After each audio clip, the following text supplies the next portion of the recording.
The Dowry. Ancient Tales of the Dwemer, Part 10 by Marobar Sul.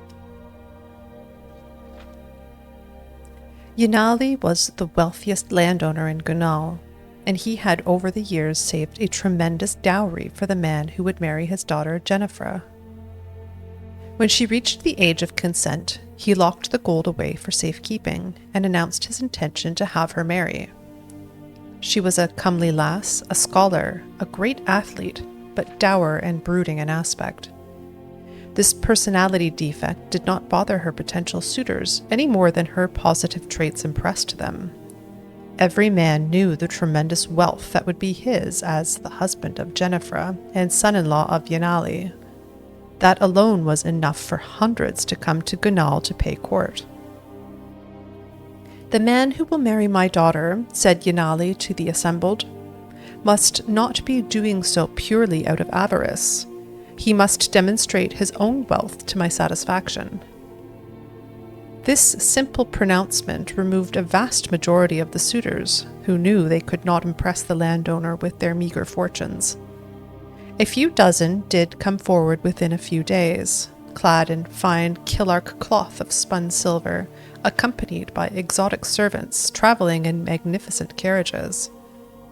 Of all who came who met with Yanali's approval, none arrived in a more resplendent fashion than Welyn Nerillic.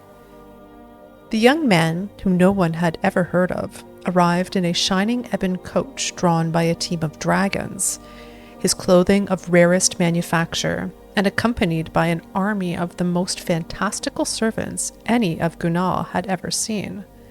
Valets with eyes on all sides of their heads, maidservants that seemed cast in gemstones. But such was not enough with Yanali. "The man who marries my daughter must prove himself an intelligent fellow, for I would not have an ignoramus as a son-in-law and business partner," he declared. This eliminated a large part of the wealthy suitors who, through their lives of luxury, had never needed to think very much, if at all. Still, some came forward over the next few days, demonstrating their wit and learning, quoting the great sages of the past, and offering their philosophies of metaphysics and alchemy. Welyn Nerillic, too, came and asked Yanali to dine at the villa he had rented outside of Gunal.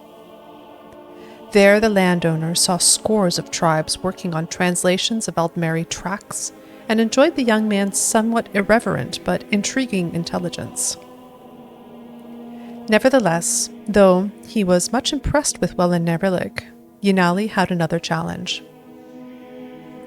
"I love my daughter very much," said Yanali, "and I hope that the man who marries her will make her happy as well.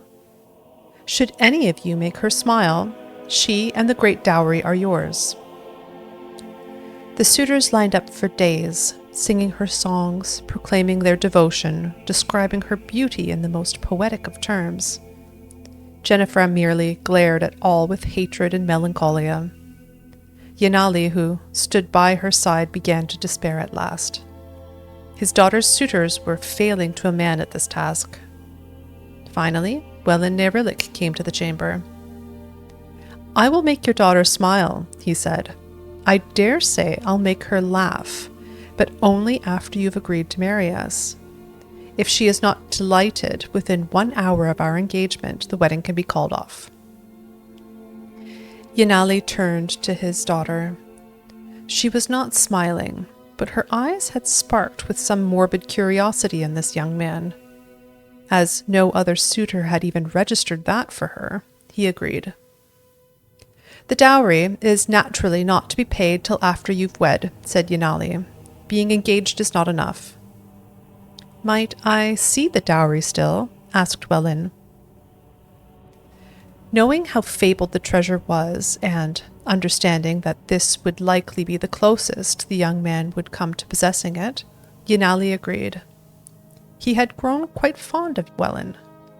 On his orders, Welyn, Yanali, Glum Jennifer, and the Castellan delved deep into the stronghold of Gunal. The first vault had to be opened by touching a series of runic symbols. Should one of the marks be mispressed, a volley of poisoned arrows would have struck the thief. Yanali was particularly proud of the next level of security. A lock composed of blades with 18 tumblers required 3 keys to be turned simultaneously to allow entry. The blades were designed to eviscerate any who merely picked one of the locks. Finally, they reached the storeroom. It was entirely empty. "By Lorcan, we've been burgled," cried Yanali. "But how? Who could have done this?" "A humble, but, if I may say so, rather talented burglar," said Wellin. "A man who has loved your daughter from afar for many years, but did not possess the glamour or the learning to impress. That is, until the gold from her dowry afforded me the opportunity." "You!" bellowed Yanali, scarcely able to believe it. Then something even more unbelievable happened. Jennifer began to laugh. She had never even dreamed of meeting anyone like this thief. She threw herself into his arms before her father's outraged eyes. After a moment, Yanali too began to laugh. Jennifer and Wellin were married in a month's time. Though he was in fact quite poor and had little scholarship, Yanali was amazed how much his wealth increased with such a son-in-law and business partner. He only made certain never to ask from whence came the excess gold. Publisher's note. The tale of a man trying to win the hand of a maiden whose father, usually a wealthy man or a king, tests each suitor is quite common. See, for instance, the more recent 4 Suitors of Beneta by Joel Yoleves. The behavior of the characters is quite out of character for the Dwemer. No one today knows their marriage customs, or even if they had marriage at all. One rather odd theory of the disappearance of the Dwarves came from this and a few other tales of Marobar Sul. It was proposed that the Dwemer never, in fact, left. They did not depart Nirn, much less the continent of Tamriel, and they are still among us, disguised. These scholars use the story of Azura and the box to suggest that the Dwemer feared Azura, a being they could neither understand nor control, and they adopted the dress and manner of Chimer and Altmer in order to hide from Azura's gaze.